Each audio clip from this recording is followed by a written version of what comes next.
sidaynu ogsoonnahay bishii tahsaas toddobadeedii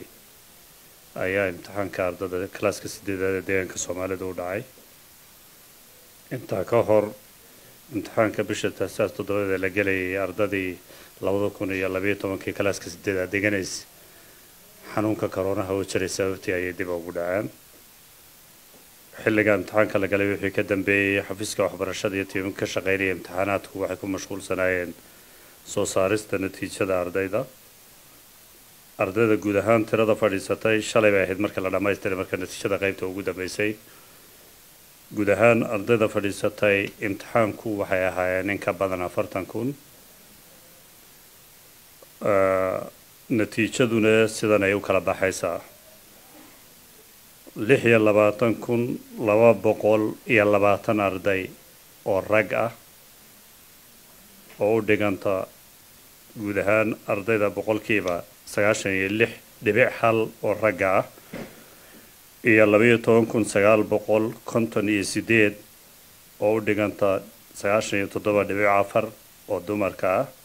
gabdhaha ah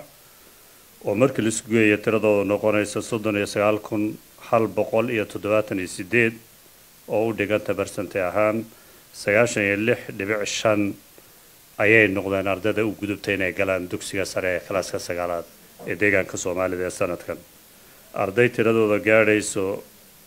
1,066 wiilasha oo u dhiganta barsanti ahaan 3.9 tirada guud markii laga fiiriyo tiradii wiilasha imtixaanka fadhiistay iyo 348 oo u dhiganto eber 26 oo gabdhaha ah oo markii la sugeeyo noqonayso 3.49% oo wadartoodu noqonayo 1,414 arday ayay noqotay inay ka gudbin klaaska 8 sanadka deegaanka oo dhanba markii la sugeeyo marka ardaydu sanadkan waxaan eegnay tixgelinay imtixaanku inay xaaladii ardayda wax ku bareen xaalad adag ahayd oo corona uu jiray klaasyadayna fadhiisanin guud ahaan aan tixgelin si ahaan su'aalihii ku yimid imtixaanka semesterka labaad ee klaaska 8 mar ahaan aan tixgelinin reedka laga qabanayo ee ardayda ay ku baasaysana sanadkii hore markaan khibrad ka qaadano inaan tixgelino sanadkan duruufihii jiray oo 2% aan hoos uga dhigno wiilashii gabdhahaba sanadka hore percentage lagu qaaday saalahan 42% haday ardaydu ku baasayeen reedkeen aan hoos ugu dhigno wiilashu 40 inay noqdaan gabdhuhu haday ku baasayeen 38 inay ku baasaan ee gaar ahaan dadka baahida gaarka ah qabo iyo gabdhuhu inay isku reed ku baasaana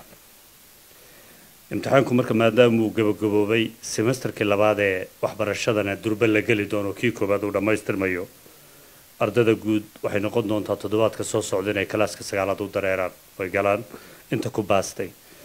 dhaatadoodu waxaan u gudbin doonaa hadduu Ilaahay yiraahdo la wadaageenaa dugsiyadii ay ardaydu wax ku baranayeen dhameystirkeedana 2 bari 3 bari gudahooda lagu dhameystiri doonaa hadduu Ilaahay yiraahdo marka 39,178 marka loo geeyo 97,000 iyo dheeraad oo dugsiga sare fadhiyay ardayda deegaanka ee dugsiga sare fadhiisanaysa sanadkan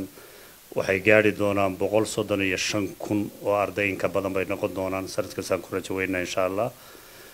taasoo markii deegaanka sanadkii hore 86,000 marka loo fiiriyo aad uga fara badan